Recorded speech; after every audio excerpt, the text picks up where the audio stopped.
श्रीरामचंद्र चरणौ शरणं प्रपद्ये। प्रिय बंधुओं, जाति पाति पूछे नहीं कोई, हरि को भजे सो हरि को होई। आज की परिप्रेक्ष्य में ये बहुत ही जरूरी हो गया है कि हमें जाति पाति से कुछ ऊपर उठकर काम करना चाहिए। देखिए, वर्ण व्यवस्था को हम नकारते तो नहीं हैं, क्योंकि ये भगवान श्री राम जी के, भगवान श्री कृष्ण के कार्यकाल से चली आ रही है। लेकिन वर्ण व्यवस्था का मतलब ये नहीं कि भेदभाव किया जाए।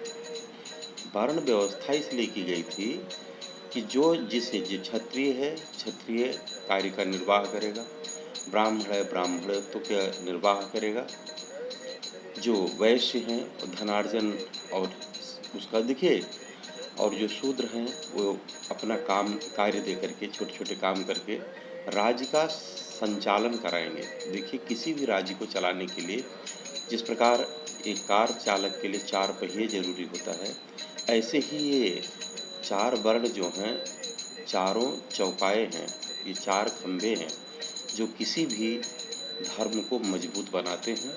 और सनातन धर्म की तो बात ही क्या है, ये तो भैया इसका ना आदि है ना अंत है। लेकिन इसका मतलब ये नहीं है कि हमें कोई भी भड़का दे और हम भेदभाव करें, जाति में बट जाएं, है ना। पता लगा कि जो है, अगर जाति में बटना होता तो भगवान श्री राम जी क्षत्रिय थे, उनको सिर्फ क्षत्रियों की रक्षा करनी चाहिए। भगवान श्री राम जो सबको साथ लेकर चले हैं, भगवान कृष्ण को देखिए, वह देवकी नंदन, उनका पालन पोषण यशोदा जी माता ने किया। फिर वो गोपों और यादवों की उनको रक्षा करनी चाहिए। और तो और वाल्मीकि जी के बारे में कौन नहीं जाता। महर्षि वाल्मीकि तो बाद में हुए हैं, पहले जो वाल्मीकि थे उनके बारे में भला कौन नहीं जानता। अच्छा, इनको छोड़िए, आइए बात कर लेते हैं वेदव्यास जी की, कृष्ण द्वैपायन महाराज जी की, जो अपनी माँ मत्स्यगंधा से पैदा होते ही तुरंत बड़े हो गए थे। अब वो किस जाति के थे? उनको सबसे ज़्यादा उच्च कोटि के लोगों ने ही पूजा, क्योंकि उन्होंने चारों वेदों के पुराणों की रचना की। भैया, उन्होंने महाभारत जी लिखा। तो हम अगर शुरुआत, अच्छा, और तो और अब देखिए, भगवान श्री राम भीलिनी शबरी के यहाँ जाते हैं, सिर्फ जाते नहीं हैं, उसके चखे हुए बेर को पाते हैं। निषाद जी के मिलने पर श्री राम जी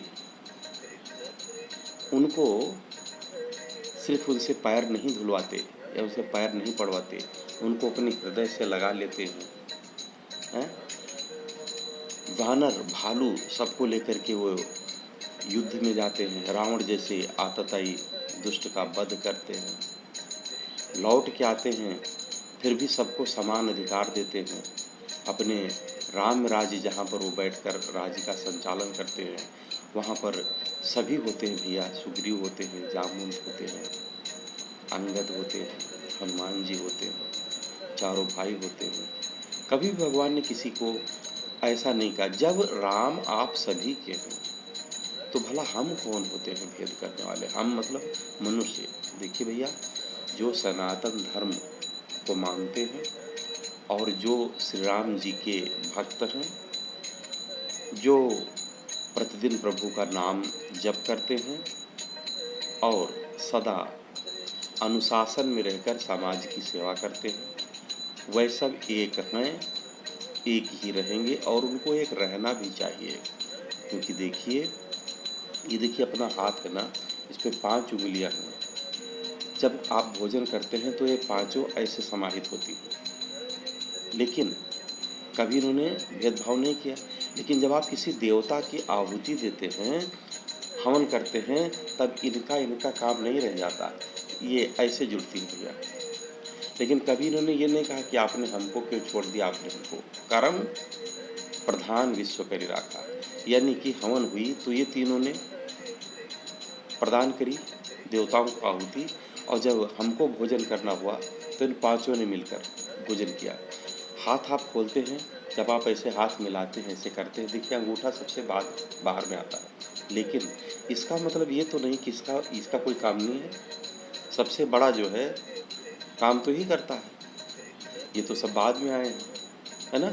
और वैसे भी ग्रिप बनाने के लिए अंगूठा कितना मदद करता है।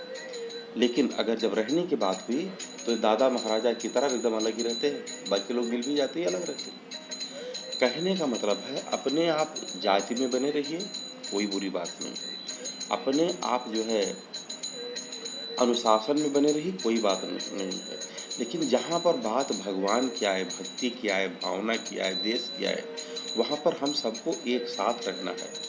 हमको ये नहीं कहना है कि हम दुबे हैं, पाड़े हैं, हम शुक्ल हैं, मिश्र हैं, गुप्ता हैं, उपाध्याय हैं, हम बनिया हैं, हम जो है जाति के जो है अहीर हैं, या जाति के हम स्वर्णकार हैं, या जाति के चमार हैं। नहीं नहीं भैया, नहीं। हम सब हिंदू हैं और हम सब सनातनी हैं। हमें सबको सनातन धर्म की रक्षा के लिए एकजुट रहना चाहिए। भगवान श्री राम जी हमारे अनन्य हैं और हमें उनका, भगवान श्री कृष्ण हमारे अनन्य, हमें उनका उन्हीं के ही शरणागति लेनी चाहिए। और सबको देखिए, यहाँ पर एक प्रसंग है, तुलसीदास जी ने रामचरितमानस जी का रचना करने में सबसे पहले उन्होंने यही कहा है, सिया राम मैं सब जग जानी, करो प्रणाम जोर जुग पानी। जब इतने बड़े कवि ने भेदभाव नहीं किया, जिन्होंने भूत को, पिशाच को, गांव को, जवार को, कुल को, डीह को, सबको प्रणाम किया है, उन्हें कभी ऊंच नीच नहीं देखा, तो भला हम क्यों, हम मतलब हम सभी समाज के लोग। तो हम यही आपसे चाहते हैं कि आप तो एकजुट रहिए, एक होकर रहिए, अपने अनुशासन में रहिए, किसी के कहने में नहीं आना है। सबको बराबर का अधिकार प्रभु श्री राम ने दिया है।